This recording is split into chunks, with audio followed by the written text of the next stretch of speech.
Oh, hello. We are in John's Gospel. We're in chapter 18 now. We're into the events of the crucifixion and the resurrection. So the Roman soldiers and Jewish officials have come. We've got Jesus.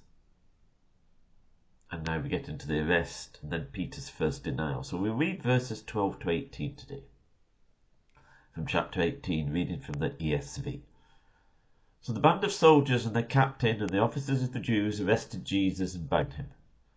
First they led him to Annas, for he was father-in-law of Caiaphas, who was the high priest that year. It was Caiaphas who had advised the Jews that it would be expedient that one man should die for the people. Simon Peter followed Jesus, and so did another disciple. Since that disciple was known to the high priest, he entered with Jesus into the court of the high priest. But Peter stood outside at the door.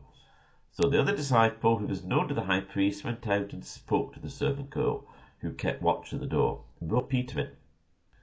The servant girl at the door said to Peter, "You also are not one of this man's disciples, are you?"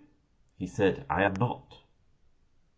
Now the servants and officers had made a charcoal fire, because it was cold, and they were standing and warming themselves. Peter also was with them, standing and warming himself. So,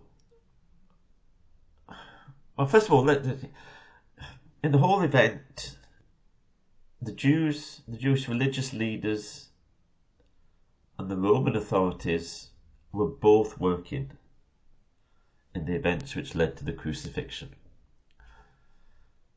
So, were the Jews responsible for killing Jesus? Yes. Were the Gentiles responsible for killing Jesus?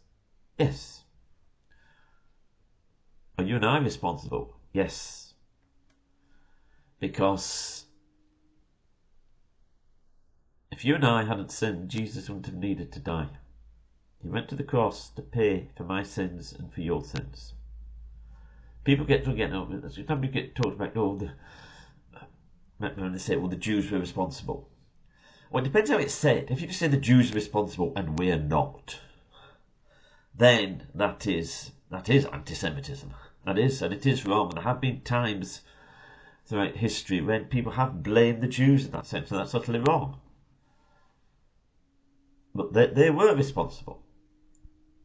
In Acts, in the early Acts, you'll see in the sermons, in the sermons that Peter and others gave, they said that you killed Jesus. But so did we. Obviously, you and I weren't there at the time. But even involved events, the Romans, who kind of represent the Gentiles, you and me, they were responsible as well. And as I said, the reason he had to go to the cross was because of my sins and your sins. So we are all responsible.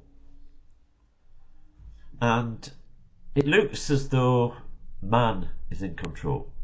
But as we know, it was God who was in control. People, I don't know if you get all upset about the sovereignty of God.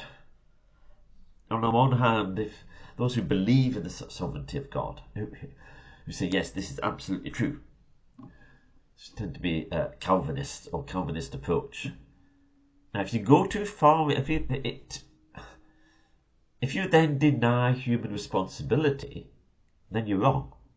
Because the Bible is quite clear, from beginning to end, that we are responsible for what we do. But we can't work out how human responsibility and God's sovereignty can both be true at the same time. And that's because we're finite creatures. The Bible teaches the sovereignty of God and it teaches human responsibility. Not one or the other, but both. And it says, first of them to Annas, he was father-in-law of Caiaphas, who was high priest that year. Now, Annas had been the high priest. And the normal practice was that the high priest would be high priest for life, a bit like the Pope is Pope for life. What was the name of the one who I think he died recently. But he retired. That's actually fairly unusual. But anyway, high priest was high priest for life. But the Romans intervened in things and deposed him and said, right, you have a ruling high priest. And Caiaphas, so that just Caiaphas was one who was high priest at the time. That's why it can talk about both of them as being the high priest. And it was Caiaphas who'd advised them earlier, I think it's chapter 5, is it? It's better that one man dies and the whole nation suffers.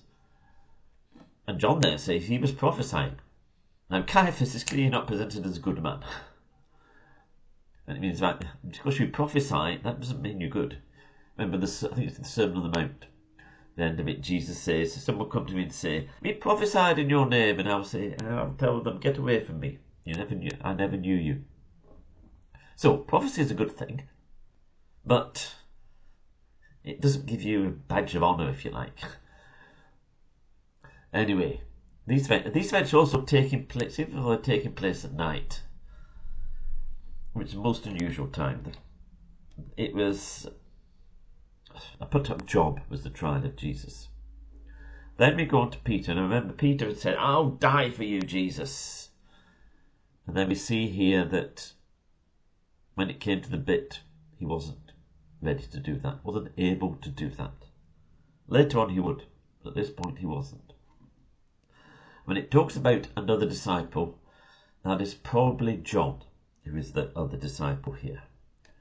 And Peter gets brought in, and a servant girl says, are you not one of his disciples?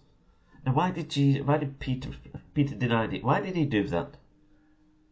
Well, the whole situation. Imagine if you're one of the disciples.